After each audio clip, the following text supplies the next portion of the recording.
তেহরানের রাস্তায় তখনও রক্তের গন্ধ, জনতার চোখে জ্বলছে প্রতিশোধের আগুন। মঞ্চের সামনে সারি সারি মানুষ থেমে আছে, কেউ কাঁদছে, কেউ ফিসফিস করছে। মৃত্যুর খবর কি সত্যি? ঠিক তখনই ক্যামেরা প্যান করল জনসমাবেশের মাঝখান দিয়ে। হঠাৎ ফ্রেমে ধরা পড়ল এক মুখ, কালো পাগড়ি, চাপদাড়ি, পাথরের মতো শান্ত চোখ। সবার নিঃশ্বাস আটকে গেল। মৃত্যুর ঘোষণা যে মুখে চিরকালের জন্য ছাপ ফেলে গিয়েছিল, সেই মুখটা আবারও দাঁড়িয়ে তেহরানের বাতাসে। ইসমাইল কানি। ইসরায়েলের সংবাদ মাধ্যম আর পশ্চিমা গোয়েন্দা রিপোর্ট বারবার বলেছিল তিনি নিহত। ইরানে ইসরায়েলের টার্গেটেড স্ট্রাইকে শুরুতেই মারা গেছেন কুদস ফোর্সের কমান্ডার। তার মৃতদেহের ছবি না থাকলেও বিশ্বস্ত সূত্র একে সত্যি বলে চালিয়ে দিয়েছিল। কিন্তু সেই মুখ নিজেই মঞ্চে এসে দাঁড়ালো। তার ঠোঁট নড়ল না, কিন্তু চোখের ভাষা যেন চিৎকার করে বলে উঠল, আমি এখনো আছি, আমি হারাইনি। ইসমাইল কানি। 2020 সালে কাশেম সোলাইমানির মৃত্যুর পর তিনি দায়িত্ব নেন কুদস ফোর্সের। অনেকেই সন্দেহ করেছিল তিনি পারবেন তো। কাশেম ছিলেন এক কিংবদন্তি। তার উপস্থিতি একাই মধ্যপ্রাচ্যের যুদ্ধনীতির মানচিত্র পাল্টে দিতে পারত। তিনি ছিলেন প্রতিরোধের প্রতীক, তেল ও আগ্নেয়াস্ত্রের ছায়ায় দাঁড়িয়ে যিনি গড়ে তুলেছিলেন একটি আদর্শিক সাম্রাজ্য। তার মৃত্যুর পর ইরানে শুধু নয়, গোটা অঞ্চলে তৈরি হয়েছিল এক শূন্যতা। কানি ছিলেন তার ছায়া, তার উত্তরাধিকার। তবে নীরব অথচ স্থির। তিনি কখনো মিডিয়ার পছন্দ ছিলেন না। তার চোখে ক্যামেরার আলোর চেয়ে বারুদের ধোঁয়া বেশি গুরুত্বপূর্ণ। কাশেমের মতো সরাসরি বক্তৃতা নয়, তিনি বরং বিশ্বাস করতেন পরিকল্পনায়, সংযমে এবং সময়কে হাতিয়ার বানিয়ে শত্রুর ঘুম কেড়ে নেওয়ায়। এই ব্যক্তি যখন হারানোর গুজবের মাঝেও হঠাৎ ফিরে এলেন জনসম্মুখে, তখন তা কেবল একজন কমান্ডারের প্রত্যাবর্তন ছিল না, তা ছিল এক জাতির আত্মবিশ্বাসের পুনর্জন্ম। তেহরানের রাজপথে তখন শোকের ছায়া। যুদ্ধবিধ্বস্ত সন্তানেরা কাঁদছে, মা বাবারা আতঙ্কে ভবিষ্যৎকে ভয় পাচ্ছে। কিন্তু কানি মঞ্চে উঠতেই সেই রাজপথ যেন বদলে গেল। চোখের জল শুকিয়ে গেল, বদলে তা জ্বলে উঠল আগুনে। কাঁদতে থাকা এক তরুণী ফিসফিস করে বলল, তিনি ফিরে এসেছেন, এবার আমরাও ঘুরে দাঁড়াবো। তার মুখে কোনো শব্দ ছিল না, কিন্তু তার উপস্থিতি ছিল বজ্রের মতো। তার চোখ দুটো যেন সরাসরি বার্তা দিচ্ছিল, এই যুদ্ধ শুধু অস্ত্রের নয়, আত্মারও। আর সেই আত্মা এখনও অক্ষত। তেহরানে জনতার কণ্ঠ একযোগে গর্জে উঠল, লা শারিকা লাকা ইয়া কাশেম। কানির নাম বলার আগেই মানুষ তাকে সোলেমানির উত্তরাধিকারী হিসেবে ঘোষণা করে দিল। রাস্তায় ছড়িয়ে পড়ল ছবির মতো দৃশ্য। কানির সাথে সেলফি তোলার জন্য দৌড়াচ্ছে তরুণেরা, বৃদ্ধরা তাকিয়ে আছেন ভেজা চোখে। মসজিদের ইমাম উচ্চারণ করছেন কুরআনের সূরা বাকারার একটি আয়াত, এবং যারা আল্লাহর পথে নিহত হয়েছে তাদেরকে মৃত মনে করো না, বরং জীবিত। এই ফিরে আসা ছিল এক নীরব ঘোষণা, প্রতিরোধ কখনো মরে না, শত্রুর হাসির মাঝেও জন্ম নেয় প্রতিজ্ঞার এক নতুন সূর্য।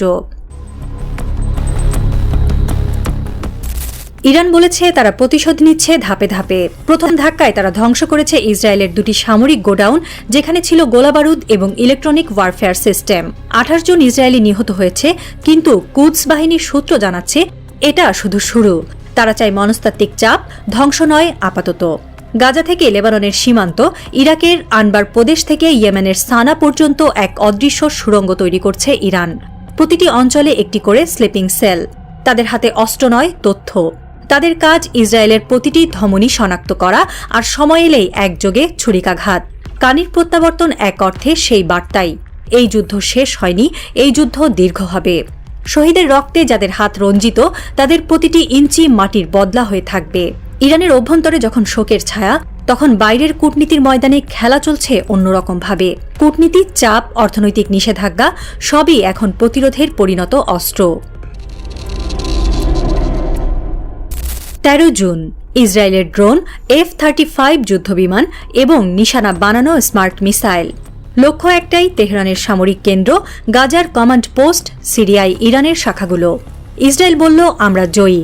টেলিভিশন পর্দায় মিশন অ্যাকমপ্লিশড টাইপ দৃশ্য। সেনেট সদস্যরা হাসলেন। নেতানিয়াহু বললেন, ইরান বুঝে গেছে আমাদের শক্তি। কিন্তু বাস্তবতা অন্য কিছু বলছে। ইরান বলছে 4 শতাধিক সাধারণ নাগরিক মারা গেছেন, আহত হয়েছেন 3000-এর বেশি। একটি 5তলা ভবনের নিচে আটকে ছিল একটি পরিবার। 3 দিন পর উদ্ধার হল মৃতদেহ। এ যুদ্ধ শুধু রণক্ষেত্র নয়, তথ্যের ক্ষেত্রেও চলছে। লন্ডন, প্যারিস, ব্রাসেলস সবাই বলছে উদ্বেগ, কিন্তু কেউ জোরালোভাবে ইসরায়েলের হামলাকে যুদ্ধাপরাধ বলছে না। মুসলমান আরব দেশগুলোরও একই সুর।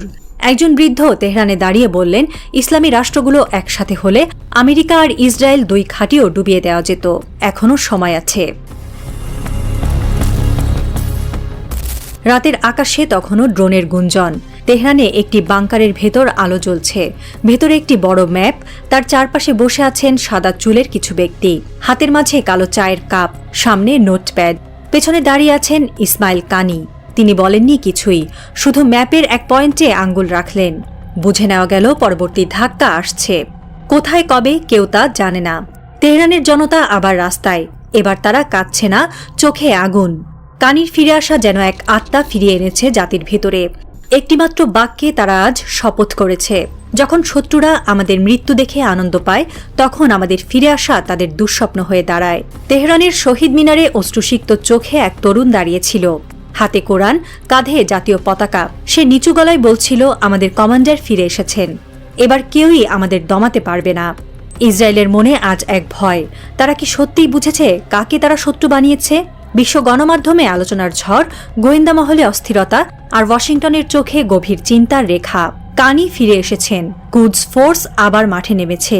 এটা কি যুদ্ধের শেষ ধাপ, নাকি এবার গল্প শুরু হচ্ছে নতুন এক পৃষ্ঠায়, যেখানে প্রতিটি বাক্যে থাকবে বারুদের গন্ধ, শহীদের গল্প আর এক লড়াইয়ের অসমাপ্ত সুর?